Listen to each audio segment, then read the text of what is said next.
but he cannot have the last word in accusing people of cowardice. No. All right. We had a particular order.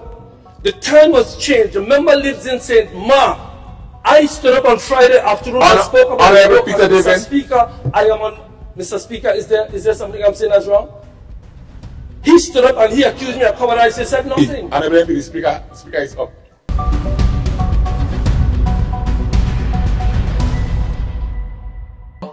We're supposed to start this morning with a presentation from the opposition. So, Honorable David, I'm not sure who is presenting this morning, but the schedule says the opposition.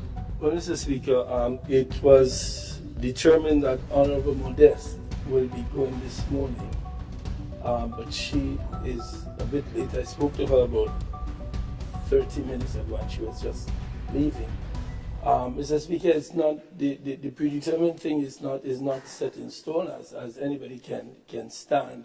So my suggestion is that somebody from the other side goes, because, well, Your Honor, the Speaker, the truth is, the standing orders doesn't require us to go the way it's been going. We've just had a gentleman's agreement. Of course, we had an agreed schedule of 2-1-2-1. I am not prepared to go down. Mr. Speaker, I'm not prepared to go right now. I'll be prepared in about an hour. I'm just awaiting some. So you're not prepared to? I am not prepared to go right now? No. But I've had no official correspondence from Honorable Modeste, so I'm not sure how far away is she. Well, I can determine that in a couple of minutes. I can just excuse myself for a minute and determine that. But I see no reason why the other side has 3 people here who can speak. I'm not sure why that would. Yeah, but I want you to check with Honorable Modeste Cohen, because just how you don't feel prepared, they could feel not prepared as well. So see how far the Honorable MP is away. I'm sure they are, but Mr. Speaker, if you allow me 1 minute, I will try. Surely.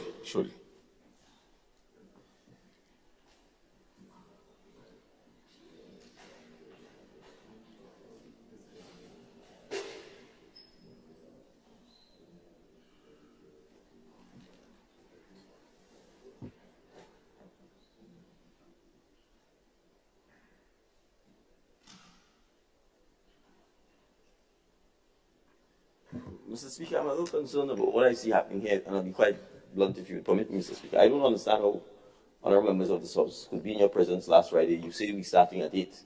Yes. They choose not to come at 8. This is the job they volunteered for, Mr. Speaker. And saying I'm not prepared to speak respectfully to the member, the Town of St. George, I don't understand that either. If we hear that's what we're here to do. Honorable.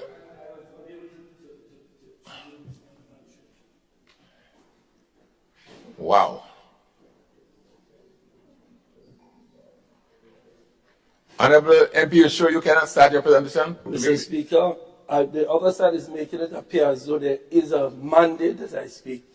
They cannot speak at this time for a reason that they will understand if I explain to them. I cannot.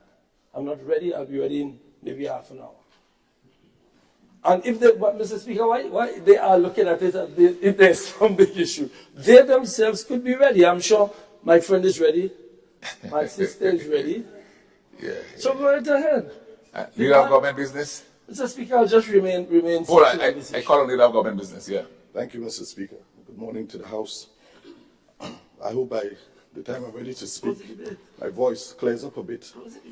But Mr. Speaker, what we've noticed over the past few days, last week in particular, is that there was a certain fear on the opposition to take the stand, to speak. And so we understand, because of the quality of debate that emanated from this House, Mr. Speaker, it has become very difficult for them to respond to a budget of this nature and the quality of debate emanating from this House. So I completely understand. But Mr. Speaker, given all of this, Mr. Speaker, there must be some discipline. We cannot have one side batting for the entire day. Yes, Mr. Speaker, and at the end of it, the others cower themselves out of the wicket and go home. That's what happened last week. And we want to encourage them to take the courage, Mr. Speaker, and take the floor and speak to the Grenadian people. Thank you, Mr. Speaker. Mr. Speaker, if I may, I find it absolutely disrespectful. Honorable MP, Honorable MP, allow me to call you, please. You just stood on your own.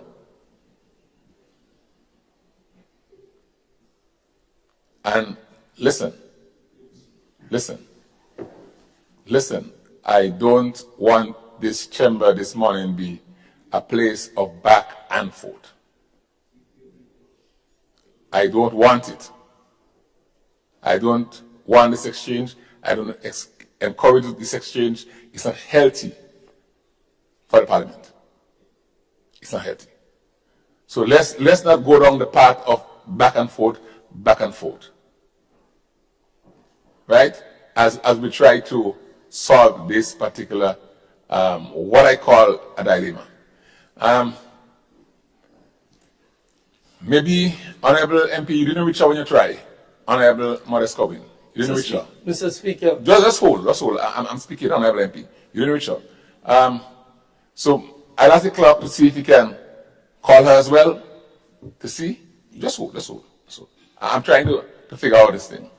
Mr. Clerk, if you can try to reach Honorable Modest Cobbin. Yeah. Honorable Peter David. Mr. Speaker, I must respond.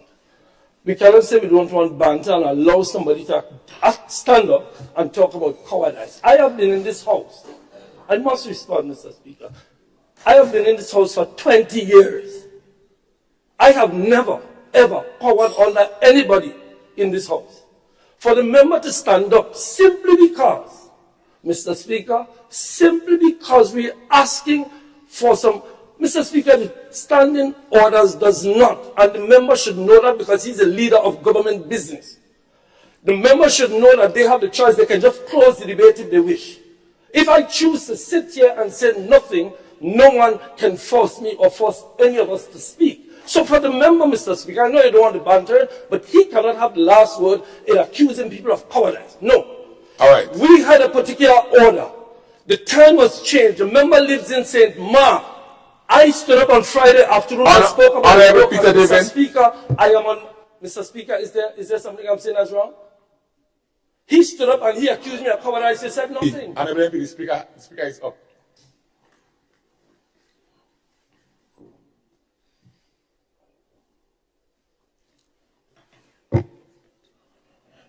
The speaker, well, I don't have to even tell you this. You're an experienced MP and you know better. I don't even have to tell you this. I have spoken as speaker. I'm trying to set the tone for the sitting today. And even if you don't agree with what I say, you have to respect the position of the speaker. Let's try and do this. Somebody's exam? Is it? Yeah. Honorable MP for St. Patrick's West. Thank you, Mr. Speaker. Good morning, and good morning to colleagues. Mr. Speaker, I'm hearing that St. Mark is so far away that people cannot leave St. Mark and get to St. George's. That is what is being imputed from what I heard, Mr. Speaker. I don't believe that there is anybody who comes farther away from St. George's than I, Mr. Speaker. Yeah. Honorable MP, I'm trying my best not to prolong this. So I've asked the clerk to see if you could reach the Honorable MP, and from that I will decide where we go.